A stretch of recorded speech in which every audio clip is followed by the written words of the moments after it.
दोस्तों, हर rich family में जरूर एक ऐसा पर्सन होता है जो खुद दिन रात मेहनत करने के बाद सेल्फ मेड मिलेनियर या बिलियनर बनता है। तभी उसके बच्चे या आने वाली नेक्स्ट जनरेशन भी अमीर होती है। लेकिन दोस्तों, रिच बनने से ज़्यादा इंपॉर्टेंट है हमेशा रिच बने रहना। तो इसीलिए रिच पेरेंट्स अपने बच्चों को लाइफ या मनी से रिलेटेड कुछ ऐसी बातें या लेसन सिखाते हैं जिससे उनके बच्चे और रिच बने और उनकी आने वाली नेक्स्ट जनरेशन भी रिच ही हो, ताकि उनकी लेगेसी बनी रहे। इस वीडियो में आज हम आपसे 7 इंपॉर्टेंट लेसन शेयर करने वाले हैं जो रिच पेरेंट्स अपने बच्चों को सिखाते हैं, जो आपको भी अमीर और सक्सेसफुल बनने में मदद करेगी। Number 1, rich parents build the rich mindset of their kids. Rich parents अपने बच्चों को ये बात सिखाते हैं कि इस दुनिया में काफ़ी पैसा है और उसे कमाने की कोई लिमिट नहीं है।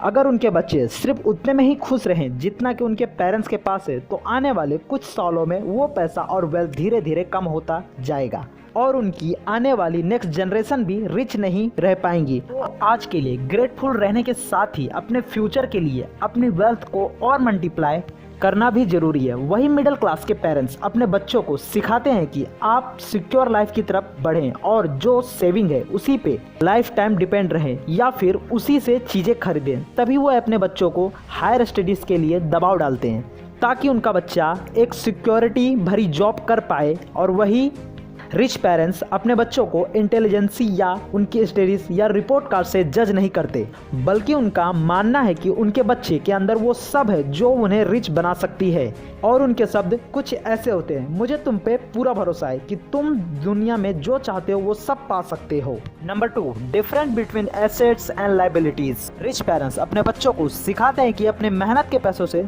सिर्फ एसेट्स खरीदें, ना कि लायबिलिटीज। और फिर उन एसेट्स से मिलने वाले पैसों से आप अपने शौक को पूरे कर सकते हो या लायबिलिटीज़ खरीद सकते हो।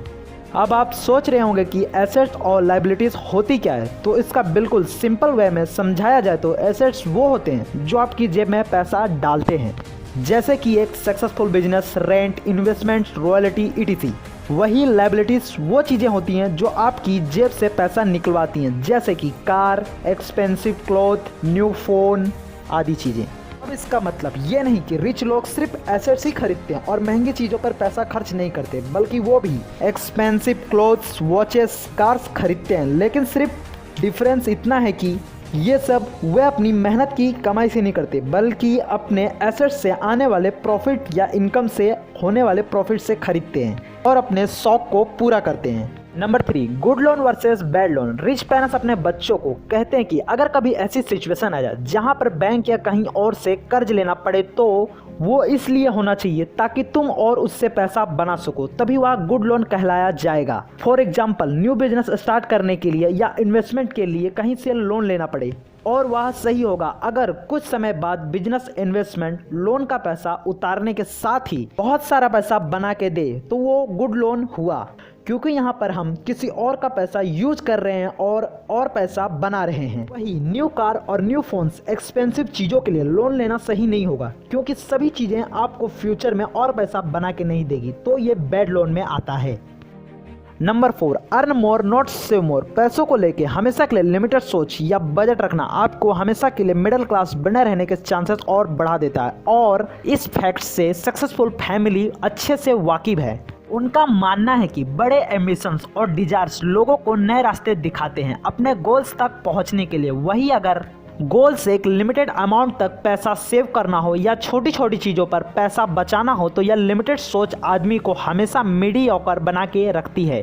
तभी रिच लोग अपने बच्चों को ये सब रास्ते में जाने से रोकते हैं और बोलते हैं कि अपने डिजायर्स या ज़रूरतों में कंजूसी करने की जगह आप अपने ड्रीम्स और विजन बड़ा रखो और फोकस करो उतने पैसे कमाने पे जो आपके डिजायर्स पूरे कर सके और वैसी लाइफ जी सके जैसी आप चाहते हो। Think big.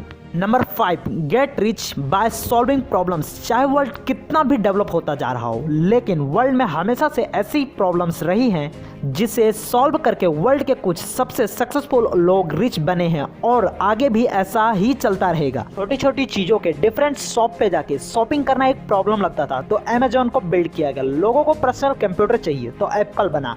कहीं भी बैठे बैठे टैक्सी या कैब बुक करनी हो तो उबर ने इस प्रॉब्लम को सॉल्व किया। रिच लोगों को ये पता है कि अगर रियल में रिच बनना है तो कोई ऐसी प्रॉब्लम को ढूंढो जिसकी सॉल्यूशन की लोगों को जरूरत हो और जिसकी हाई डिमांड हो, या फिर एग्जिस्टिंग सर्विस में थ्रू फॉल निकालो और अपना कुछ क्रिएट करके लोगों की प्रॉब्लम्स को सॉल्व करो। जितनी बड़ी हाई डिमांड प्रॉब्लम सॉल्व करोगे उतने ही बड़े चांसेस होंगे रिच बनने के।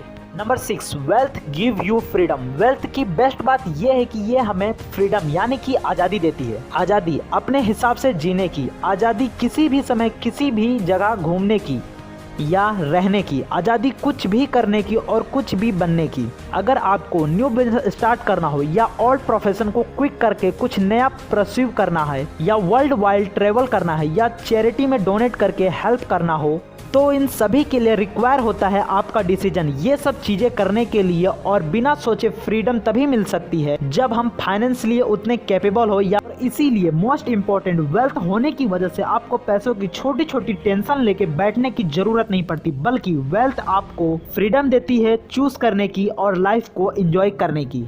Number 7, social and influence skill. चाहे बिजनेस हो या मार्केटिंग हो या सेल्स या गुड रिलेशनशिप बिल्ड करना हो, इन सभी के लिए सोशल और इन्फ्लुएंस स्किल होना बहुत ही इंपॉर्टेंट है, क्योंकि यही स्किल हमें एक इफेक्टिव कम्युनिकेशन और ह्यूमन साइकोलॉजी को समझने में मदद करती है। तभी आप साइकोलॉजी सोशलाइजिंग कम्युनिकेशन आपको न्यू लोगों से मिलने के साथ ही आज के लिए न्यू अपॉर्चुनिटी के दरवाजे भी खोल सकती है। और अपने आसपास के लोगों पर इन्फ्लुएंस डालना और दूसरों को शो करना होता है कि कहीं ना कहीं आपके अंदर भी लीडरशिप की क्वालिटी भी है। और ये स्किल्स फाइनेंशियल वर्ल्ड में होना बहुत ही जरूरी है। तभी रिच लोग अपने बच्चों को नए लोगों और नए बच्चों से मिलवाते हैं ताकि उनको ग्लोबल एक्सपोजर मिल सके, और फिर वो चाहे बिजनेस वर्ल्ड हो या पर्सनल लाइफ, दोनों में ही सोशली स्मार्ट हो, ताकि वे दूसरों को समझने के साथ ही अपने आइडिया और थॉट को दूसरों को समझा पाए। तभी वो एक बेटर लीडर बन पाएंगे।